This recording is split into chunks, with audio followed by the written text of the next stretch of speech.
В Маритуревском районе состоялась передача списков имен солдат, которые числились пропавшими без вести в годы Великой Отечественной войны. Эту неоценимую работу провел поисковый центр, недавно созданный при поддержке депутата Государственной Думы от нашей республики Владимира Шемякина и регионального отделения партии «Единая Россия». С подробностями Ирина Ильдюкова.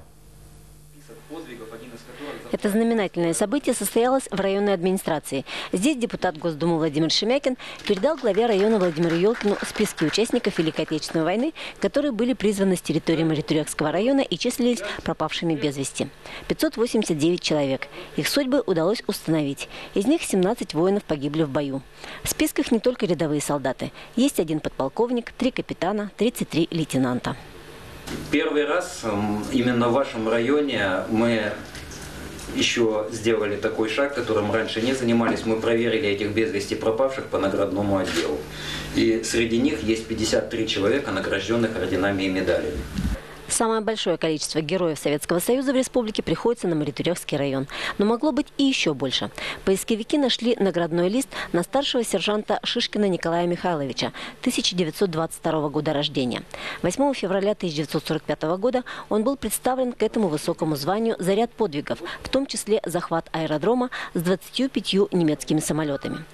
18 февраля награждение было поддержано командованием, но накануне герой погиб в бою. И тогда, видимо, решили, что будет достаточно ордена Красного Знамени.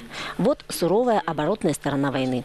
О многих солдатских судьбах теперь узнают в районе, благодаря кропотливой работе Марийского поискового центра «Пропавших возвращаем имена», созданного при поддержке Владимира Шемякина.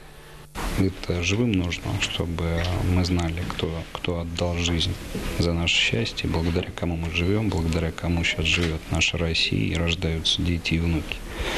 Поэтому я не мог пройти мимо таких начинаний. Я очень благодарен Дмитрию Яковлевичу за его труд. И я уверен, что мы будем продолжать с ним работать. Мы продолжим работу по поиску, мы даже расширим поиск. Дмитрий Шипунов говорит, что Центр поможет осуществить давнюю мечту поисковиков – определить судьбу всех без вести пропавших в годы войны солдат. Эта идея давно витала, но вот никак мы ее не могли воплотить. И сейчас есть место в общественно-политическом центре, 404-й кабинет, куда люди могут пойти, обратиться в помощи, в поиске своих близких. За первые 2 месяца уже обратилось 69 человек. 17 из них удалось помочь. Поисковая работа по Маритуревскому району завершена. До этого года были установлены судьбы пропавших солдат Куженерского и Волжского районов.